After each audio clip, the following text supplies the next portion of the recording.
지금 이 시대에 죄에 대한 인식을 단적으로 보여주는 가상의 예를 한번 들어보겠습니다. 축구 경기에서 A라는 수비수가 골문 앞에 떨어진 공을 걷어내려다 헛발질하는 바람에 상대방 공격수의 발에 맞고 골인이 되자 A는 자기의 실수로 팀이 패했다는 죄책감에 한참 동안 무릎을 꿇고 눈물을 흘립니다. 그런가 하면 또 다른 수비수 B는 상대방 스트라이커의 슛을 완전히 차단하기 위해 고의적인 태클로 그 공격수에게 부상을 입혀 퇴장을 당했지만 결국 팀의 승리에 기여했다는 찬사를 받으며 얼굴에 기쁨을 감추지 못합니다. A의 눈물은 결정적인 실수는 용납할 수 없다는 감독이나 응원단의 의식에 의한 것이고, B의 기쁨은 승리를 위해서 거칠게 싸워야 한다는 감독이나 응원단의 요구를 충족시켰다는 데에서 오는 것이라고 볼 수 있습니다. 성공하고 승리하는 자들이 만들어가는 세상이다 보니 죄에 대한 인식이나 죄에 대한 용서까지도 그들의 사고방식, 가치 기준에 크게 영향을 받게 되는 것 같습니다.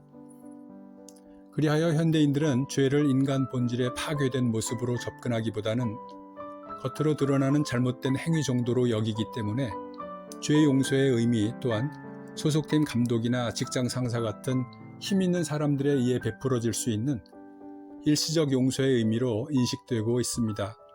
친구나 형제, 동료 사이의 죄 용서라고 할지라도 달라질 건 없습니다. 이는 본문에서 말하는 죄 용서와 사뭇 거리감이 있습니다. 본문에서 예수께서 누구에게든지 죄를 용서할 수 있는 권리를 제자들에게 허락하셨다고 했는데, 제자들이 베풀 수 있는 죄 용서는 인간의 본질적인 죄로부터 해방을 뜻하는 구원의 의미로 그리스도의 죽음으로 죄의 지배권을 파괴했다는 의미입니다. 죄의 지배권은 파괴되었지만 죄 자체가 제거되지 않았기 때문에 믿음이 생겼어도 죄와의 싸움은 그리스도가 오실 때까지 지속됩니다. 그리고 예수께서 제자들에게 주신 죄 용서의 권리는 죄를 용서할 수 있는 능력을 주셨다는 의미가 아닙니다. 본질적인 죄를 용서할 수 있는 능력이 인간에겐 없습니다. 그리스도의 죽음이 자신의 죄로 인한 것임을 받아들이고 자신의 죄를 깊이 회개하는 과정 없이 죄로부터의 구원은 없습니다. 이런 믿음과 회개는 오직 성령의 능력입니다. 그래서 부활하신 그리스도께서 제자들에게 성령을 주신 것입니다. 성령이 제자들을 이끌지 않으면 제자들은 구원에 관하여 아무것도 할 수 없는 사람들입니다. 여기서 잠깐 영화 밀양을 소개할까 합니다. 주인공 신혜가 애지중지 키우던 아들이 어느 날 유괴당하고 살해됩니다. 범인은 아들이 다니던 학원 원장.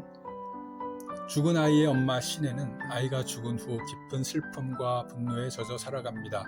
그러다가 우연히 예배당에 들어갔는데 뜨겁게 기도하는 분위기 속에서 자기도 모르게 울음이 터져 나오자 목사가 신혜에게 다가와 안수 기도를 합니다. 그로 인해 마음이 편안해지고 그때부터 열정적으로 신앙생활을 하다가 죄인을 용서하라는 성경 말씀에 꽂혀 살인범이 수감된 교도소를 찾습니다. 거기에서 신혜는 그 살인범이 이미 하나님께 용서를 받아 마음이 편안하다는 말을 듣게 됩니다. 자신이 용서하지 않았는데 어떻게 하나님이 저런 살인범을 용서할 수 있다는 건지 큰 충격을 받고 신혜는 예수 믿기 전의 삶으로 돌아갑니다. 학원 원장이 하나님께 용서받았다는 죄가 원죄인지 살인죄인지 정확히 모르겠지만 그것이 무엇이든 그 용서는 성령에 의한 것이 아니라 성령과 상관없는 어떤 목사에 의한 용서가 분명합니다. 성령에 의해 용서를 받고 구원을 받았다면 죄를 용서받은 것에 대한 감격과 함께 자신의 죄로 인하여 상처받은 사람에게 용서를 구해야 합니다. 죽음도 각오해야 합니다. 영혼 구원을 위해 육신은 어떤 희생도 감수해야 합니다. 이것이 진정한 회개입니다. 주인공 역시 목사의 안수 기도로 마음이 편해지고 그 시점부터 열성적인 신앙생활을 시작한 것 같은데, 피해자이기 이전에 누구나 죄인이라는 인식에서 비롯되는 회개의 과정이 없는 자기 도취적 믿음이었던 것 같습니다. 그게 아니었다면 학원 원장의 말에 큰 충격이야 받았겠지만 그것으로 인해 주님을 떠나지는 않았을 것입니다. 학원 원장이나 주인공 시내에게서 죄 용서, 즉 구원받았다는 증거를 찾아볼 수 없습니다. 우리를 일깨워주는 또 한 가지는 성령의 능력을 사람의 능력으로 나타내 보이고 싶은 인간의 욕망을 경계해야 한다는 점입니다. 교황이나 신부나 목사들이 신성한 권위를 지닌 사람으로 보이기 위해 신비한 색감의 옷을 입고 높은 단위에 올라 신적 허세를 부리는 순간 그들은 더 이상 성령의 수동적 대리인이 아니라 죄 용서의 능동적 주체가 되고 우상이 되고 맙니다.